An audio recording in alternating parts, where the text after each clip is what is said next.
Hey guys, it's Scully. I just decided I wanted to make another video, talk about something kind of interesting. I guess I never really thought much about this one until I'm experiencing it or someone else is. But an important topic of discussion I wanted to bring up is pertaining to memory loss and concentration. I understand this one is a pretty common one, so I figured most people might want to hear about that and just maybe kind of try to understand it more if they don't already know a whole lot about it. There are a lot of things that can cause like memory loss or poor memory, and there are a lot of things that can affect concentration as well. Not only are there a lot of just kind of mental related things that can, but then there's just also kind of things like stress, certain dietary habits, not getting enough sleep, and things that can also take a toll on you pretty quickly if they go on for a long enough time. Memory loss, I feel like, is something that people really kind of everybody has to some degree. Your brain can hold quite a bit of memory, but your brain does work kind of like a computer where it's like, if you're not really using that data, why keep it on there if you don't use it? So your brain has a use it or lose it mechanism. So if you don't use it enough, it can kind of just get tossed after a while in an effort to make space for more things, even if it's not needed, because you want to have as much space as you can to store more memories, right? Yeah, so memory loss is very frustrating, or just poor concentration in general. Some people can just have forgetfulness, like just maybe small things, like they misplaced their hairbrush, or they forgot that a special event was today. They thought it was tomorrow or next week. So things like that I feel like are pretty common. They can be a little distressing, but like I said, everybody kind of has that to some degree. I feel like the ones that are a lot more distressing are the ones where, maybe if you really haven't seen someone in a long time and, oh, remember that one conversation we had about this that you don't remember because maybe it was years ago, and that's kind of normal to some degree too. But I know if it's something you have chronically, it's a lot harder to kind of deal with because you have to kind of learn to adapt to some degree, and that's not always an easy thing to do. I know in my case, I felt very fortunate that I live in the age of smartphones, because if I didn't have one, I feel like I would be so lost without it, because I essentially feel like it's my second brain on some days. Like, I know on a day like today, it's really having a hard time kind of remembering even small things. So things I've kind of felt were helpful for that is if you are somebody who uses a smartphone, you can put so many different alarms and tasks and reminder kind of things on there to help you remember. And I've always found that very helpful. If you don't have access to a smartphone for whatever reason, or if you just maybe don't even have one, because not everybody has a phone, writing things down and making lists, I felt, is a really great way to stay organized and kind of keep you not only task oriented, like especially if you have trouble concentrating, it kind of shows you this little to-do list, and you can kind of just check it as you go along and put a little check mark next to it if you've done it. And if you get in the habit of doing that, that can become pretty habitual pretty quickly, and it's pretty simple, very helpful thing to do with really a lot of things. I know if you're somebody who's younger like me and you start having memory issues, you can kind of be in denial, so it's a lot harder to start doing these kind of things. But once you kind of get out of your comfort zone and start doing those kind of things, you'd be amazed at how much better you feel, kind of taking some of that stress off your brain, because stress is a pretty good trigger for memory loss. So if you kind of stay organized and just kind of take everything just little bits at a time, you start to realize that things that seem so stressful can actually be very doable very easily. And that kind of works with that as well. So I always found that very helpful in terms of staying organized, because sometimes it's just hard to kind of keep things in check throughout the day. So that's kind of something I've kind of had to just do as I go along. I know if you're somebody who's younger and you have memory loss, I feel like there's kind of some stigma behind it, because people associate that more with, age. Because memory loss or difficulty remembering it does happen a lot more as you get older, but it doesn't have to necessarily be just that. And like again, some of that is normal, but it's not uncommon for people that are younger.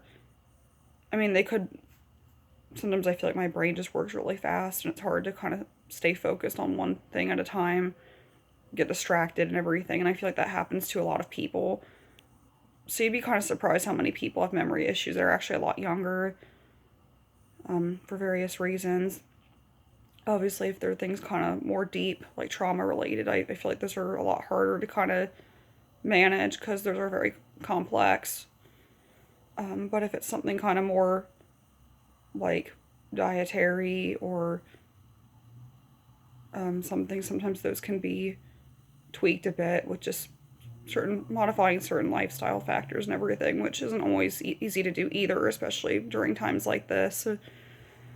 Another thing that people don't always realize about things like memory loss is if you are somebody who takes medication, well, that can also be a side effect of some medications as well. And sometimes that's not always apparent either, especially if you take several that all have their own kind of side effects.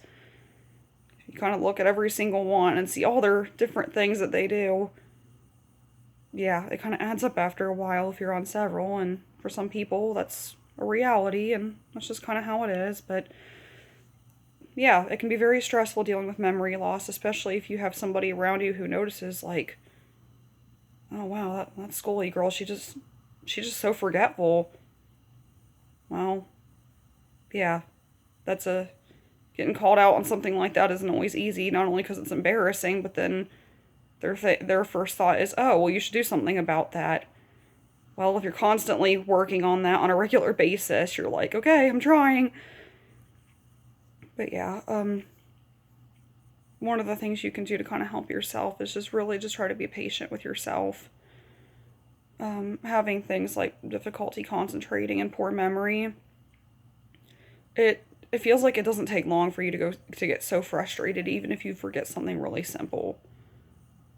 Like you could order like some food like from somewhere and then think, oh, I forgot to get silverware.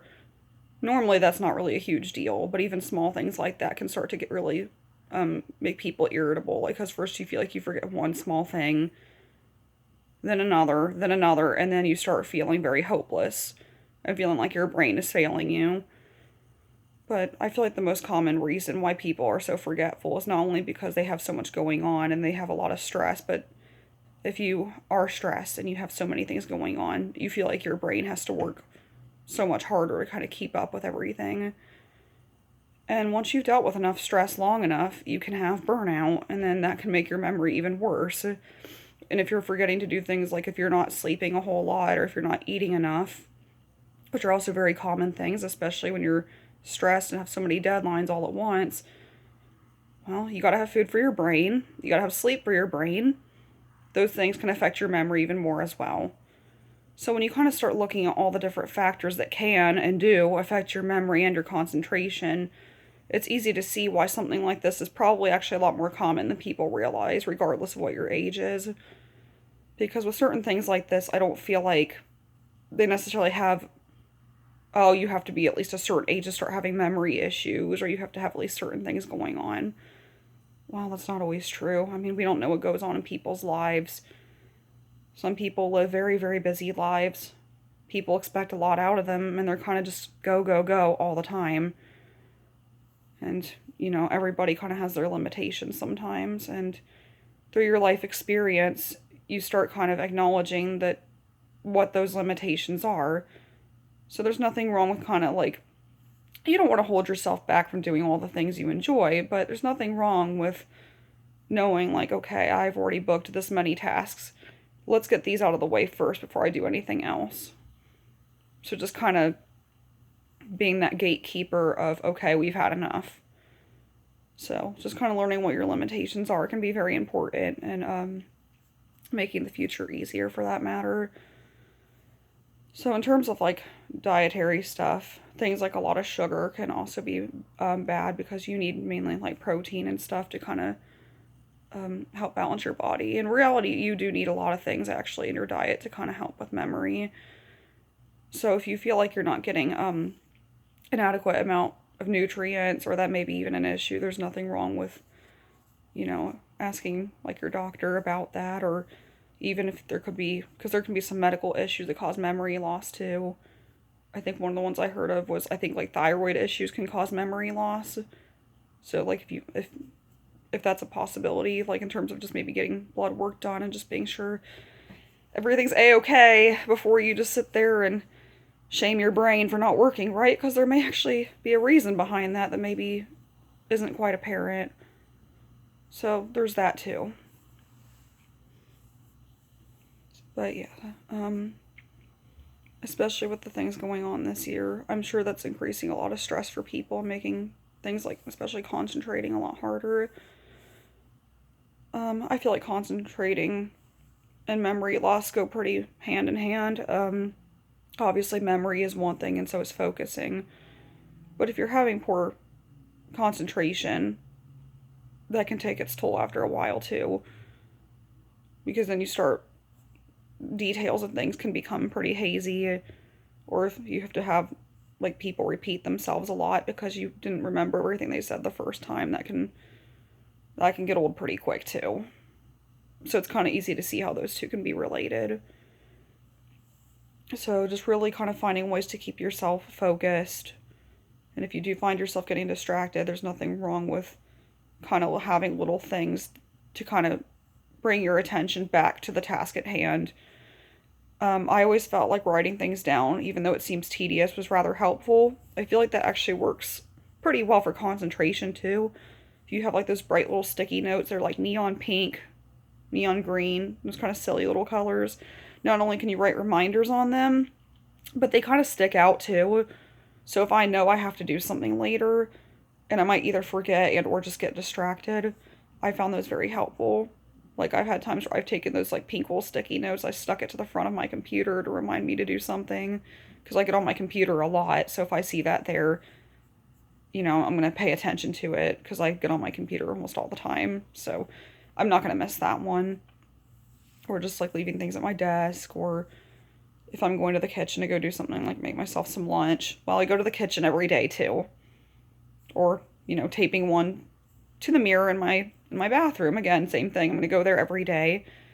So if you get kind of used to your routine and see things that you do a lot, multiple times a day, every day, certain rooms you go into, you start kind of noticing like, well, I go into this room every day. I do this task every day. But yeah, it's a kind of, you can kind of use your own routine to kind of help you kind of get used to things like that. So certain habits like that can make your life a lot easier, even if they seem small. And it's easy to be in denial about things like your memory loss. But you can start small and see how things work for you. And if one thing doesn't work, it's okay to try something else too, or try other things until you kind of get a better feel, because everybody's different and some things work better for people than others. I also found calendars very helpful too. Again, felt weird about it at first, but it actually works very well, especially if you need to know the date every day, and most people do. So if you find yourself struggling with things like this, just know that there are things you can do to help, and it's actually pretty common. If they are severe, obviously wanting to get them checked out, because if you have something going on, you want to get that thoroughly investigated. But just take some time to be patient with yourself, and just remember that you are going through a lot. And it's okay to get stressed and everything sometimes, but sometimes you can have some control over situations, even if you feel like you can't. And there's ways to get through them. And you will. We all do. We'll get through them. Have a great day, guys.